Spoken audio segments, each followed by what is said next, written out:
अरे गोरिया चाँद के जोरिया नियन गोर बारू हो। गोरिया चाँद के जोरिया नियन गोर बारू हो। तुहार जोड़ के हुए बेजोड़ बारू हो। तुहार जोड़ के हुए बेजोड़ बारू हो। गोरिया चाँद के जोरिया नियन गोर बारू हो।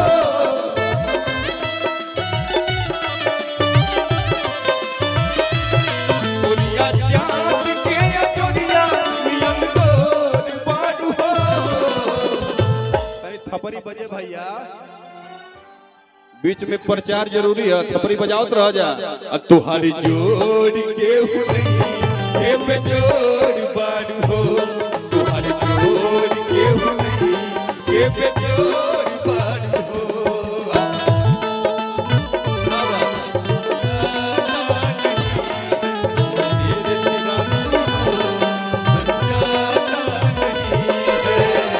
कहीं मुझे प्यार हुआ तो नहीं है, कहीं मुझे प्यार हुआ तो नहीं है।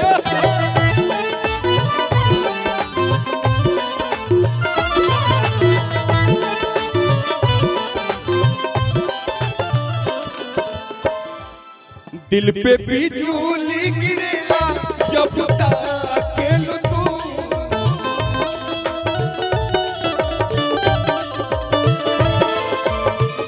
भैया हमन के भगवान भजला जुड़वा गाना की जइया से एकदम गावत रहिया सब, मनोरंजन करत रहिया सब। आई माही मनीषा के भजन कि आप लोग की कला एकदम दुनिया में छाई रहे। महादेव का आशीर्वाद ऐसे ही बना रहे।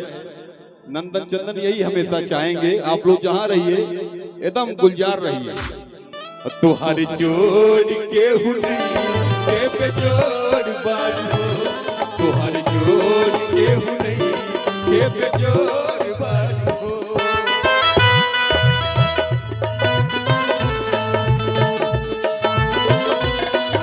क्या बात है।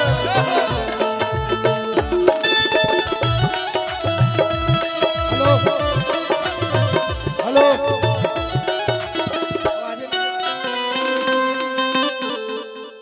करे भाई लोग, जितने लोग का आपसे निवेदन है कि ब्रैकेट के बाहर हो जाइए।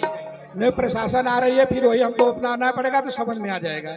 आप लोग प्रेम से कह रहा हूँ, समझ नहीं आ रहा। और सबका सीसी कैमरे के नंबर में सबका लाइव चल रहा है। मैं अभी बता रहा हूँ, बाद में कोई हमारा दोस्त नहीं देगा कि नेताजी ऐसे कर दिए, ठीक ना। अभी प्रशासन आ रहा है, फिर वही बात है। मैं प्रेम से कह रहा हूँ, सब लोग ब्रैकेट के बाहर चले जाइए। और सबका शो, सबका लाइव टेलीकाम चल रहा है। एक से कोई बच नहीं पाएगा, मैं बता दे रहा हूँ। मैं प्रेम से कह रहा हूँ कि सब लोग ब्रैकेट से बाहर से आनंद लीजिए, ब्रैकेट के बाहर चले जाइए।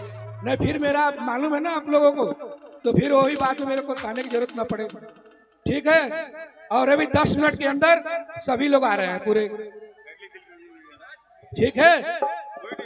और इन लोगों की पूरी टीम आ गई है, आनंद से लीजिए। आपके लिए यही मैं मंगाया हूँ, ठीक है। और ब्रैकेट के अंदर कोई धूम मत मचाए। प्रशासन भी अभी मैं बोल दिया हूँ, इतला कर दिया, सब लोग आ रहे हैं, ठीक है। वही हमको यह नहीं कि कोई किसी को कोई तकलीफ हो जाए।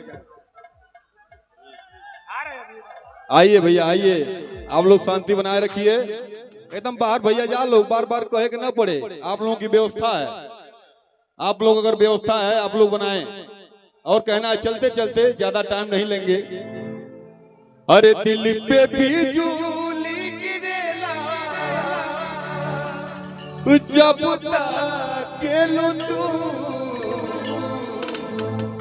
गोरी हंस के खिड़किया से झाकेलू तू। यो वीडियो आज का डेट के वीडियो वायरल है। नंदन चंदन माही मनीषा बहुत लोग तो लोग संगे गौले हुई लोग, लेकिन ट्विंस नहीं गाए होंगे। नंदन चंदन है आज पहली बार। आज यहाँ पे मऊ की धरती में इतिहास रचा जाएगा। और चलते चलते भैया, तुहारी जोड़ के हुने के बेजोड़ बारू हो। तुहारी जोड़ के हुने के बेजोड़ बारू हो। कोरिया चाँद के ये दुनिया नियन गोर बारू हो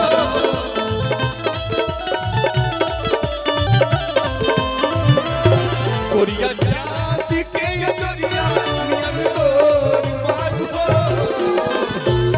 तुहार जोड़ के हुए एक जोड़ बारू हो तुहार जोड़ के हुए एक जोड़ बारू हो तुहार जोड़ के हुए एक जोड़ बारू हो तुहार जोड़ के हुए